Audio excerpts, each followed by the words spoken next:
Hello बच्चों, कैसे हो आप सब। आज हम पढ़ने चल रहे हैं क्लास 8th की हिंदी व्याकरण।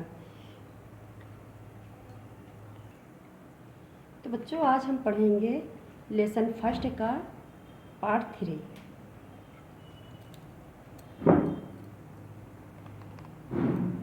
देखिए 2 पॉइंट देखेंगे, बुक फिल करेंगे आज हम। सही उत्तर पर सही का चिन्ह निशान लगाइए। मनुष्य अपने भावों तथा विचारों का आदान प्रदान किसके द्वारा करता है। तो यहाँ पे 3 ऑप्शन दिए गए हैं और ऑप्शन के सामने बॉक्स बना है। जो सही ऑप्शन रहेगा उसके सामने हम बॉक्स में टिक करेंगे।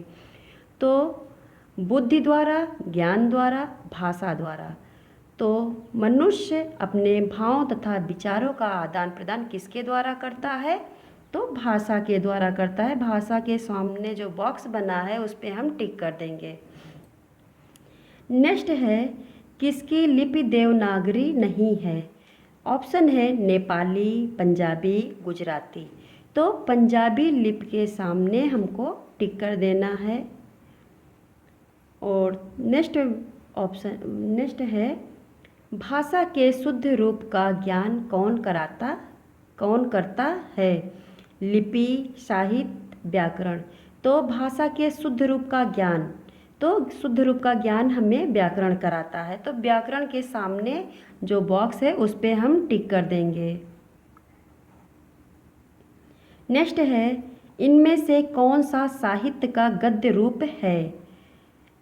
यहाँ भी 3 ऑप्शन दिए गए हैं, साकेत, कुरुक्षेत्र, गोदान।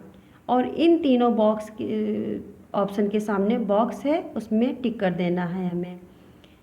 तो साकेत नहीं है, कुरुक्षेत्र भी नहीं है, गोदान सही आंसर है। तो इसके सामने हमको टिक कर देना है। थर्ड पॉइंट है बच्चों, रिक्त स्थान भरिए। का नंबर देखेंगे, डैश डैश में विचारों का आदान प्रदान बोलकर सुनकर किया जाता है। तो इसमें फिल करेंगे हम मौखिक भाषा। क्या फिल करेंगे, मौखिक भाषा। नेक्स्ट है, साहित्य हमें डैश डैश रूप में प्राप्त होता है। तो साहित्य हमें लिखित रूप में प्राप्त होता है। तो यहाँ पे हम लिखित लिख देंगे। नेक्स्ट है, व्याकरण डैश डैश के शुद्ध रूप का ज्ञान कराता है। तो व्याकरण भाषा के शुद्ध रूप का ज्ञान कराता है। तो यहाँ पे हम बच्चों भाषा लिख देंगे। नेक्स्ट, इसका बच्चों बुक में आंसर नहीं मिला है तो इसको यहाँ पे छोड़ देंगे, इसको बाद में भरेंगे। तो बच्चों देखिए, हमने पार्ट 2 में आपको 2 क्वेश्चन दिए थे, उसका आंसर आज हम आपको बताएंगे। उसको आपको फेयर कॉपी में लिखना है। क्वेश्चन हमारा था, भाषा किसे कहते हैं, उसके रूपों के नाम लिखिए। तो देखिए,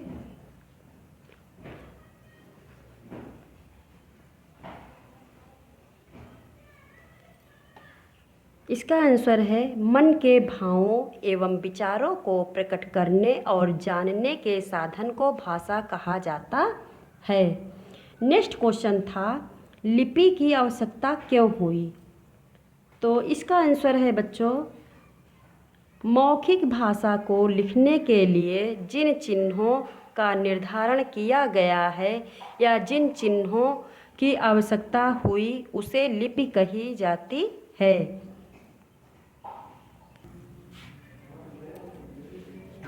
नेक्स्ट है बच्चों, निम्नलिखित प्रश्नों के उत्तर लिख दीजिए। का वाक्य संबंधी अध्ययन किसके अंतर्गत किया जाता है। क्वेश्चन है, वाक्य संबंधी अध्ययन किसके अंतर्गत किया जाता है। तो इस क्वेश्चन का आंसर है, वाक्य संबंधी अध्ययन व्याकरण के अंतर्गत किया जाता है। नेक्स्ट क्वेश्चन है, संविधान में हिंदी भाषा को कब राज्य भाषा के रूप में मान्यता मिली और सभी मान्यता प्राप्त भाषाओं के नाम लिखिए। तो बच्चों इसका जो है आंसर हम ये इसी में लिख दिए हैं बुक में ही। इसको या तो आप स्क्रीनशॉट ले लीजिए या तो बुक में किए हैं, आपको फिर कॉपी में उतारना है। तो ये इस क्वेश्चन का आंसर है, संविधान में हिंदी भाषा को 14 सितंबर 1949 राजभाषा के रूप में मान्यता मिली और सभी भाषाओं के नाम इस प्रकार हैं। देखिए बच्चों, आपको लिखना है असमिया, उड़िया, उर्दू, कन्नड़, कश्मीरी, कोंकणी, गुजराती, डोगरी, तमिल, तेलुगु, नेपाली, पंजाबी, बांग्ला, बोडो, मणिपुरी, मराठी, मलयालम, मैथिली, संथाली, सिंधी, संस्कृत, हिंदी। तो बच्चों, अगर यहाँ से आपको नहीं समझ में आ रहा है तो पीछे पेज में दिया गया है, आपको वहाँ से जो है देख के लिख लेना है। नेक्स्ट क्वेश्चन है, राष्ट्रभाषा और मातृभाषा में क्या अंतर है? तो इस क्वेश्चन का आंसर है बच्चों, जो भाषा देश के ज़्यादातर निवासियों द्वारा प्रयोग की जाती है उसे राष्ट्रभाषा कहते हैं, जबकि मातृभाषा अर्थात माँ की भाषा बालक जब अपने परिवार में रहकर अपने माता पिता और अन्य सदस्यों से जो भाषा सीखता है उसे मातृभाषा कहते हैं। नेक्स्ट क्वेश्चन है बच्चों, व्याकरण से आप क्या समझते हैं? व्याकरण अध्ययन के 2 लाभ है, लिखिए। तो इस क्वेश्चन का आंसर बच्चों हम कॉपी में लिखे हैं और जो है यहाँ पे स्पेस बहुत कम था इसलिए बुक में नहीं फिल किए, आपको कॉपी दिखा रहे हैं, कॉपी से करिए। तो देखिए क्वेश्चन क्या था, व्याकरण अध्ययन के 2 लाभ इस प्रकार हैं।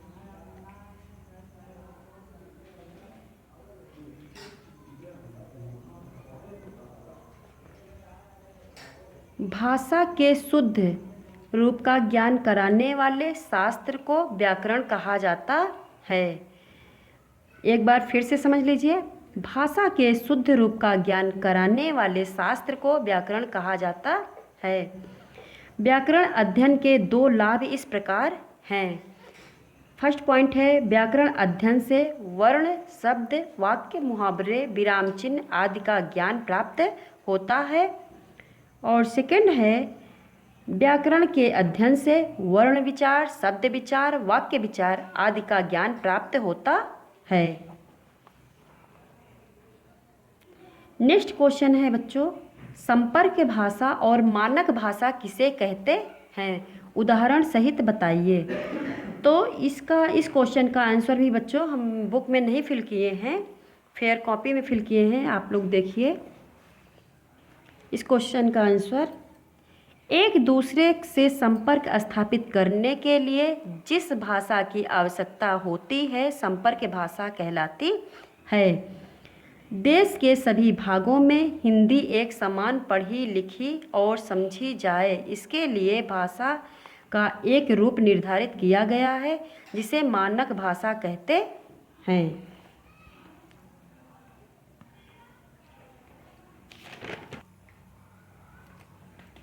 देखिए 5th पॉइंट है, निम्नलिखित भाषाओं की लिपियों के नाम लिखिए। का नंबर है संस्कृत। अब बच्चों यहाँ पे जो भाषा दिया गया है उन भाषाओं की लिपि के बारे में हम जानेंगे और बुक में फिल करेंगे। तो संस्कृत भाषा की लिपि है देवनागरी लिपि है और पंजाबी भाषा की लिपि होती है गुरुमुखी।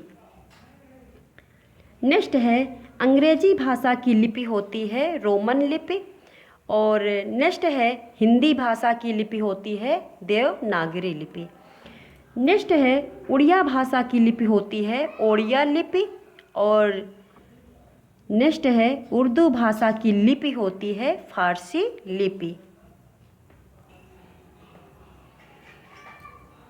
6 पॉइंट देखेंगे बच्चों, निम्नलिखित बोलियों को उचित स्थान पर लिखिए।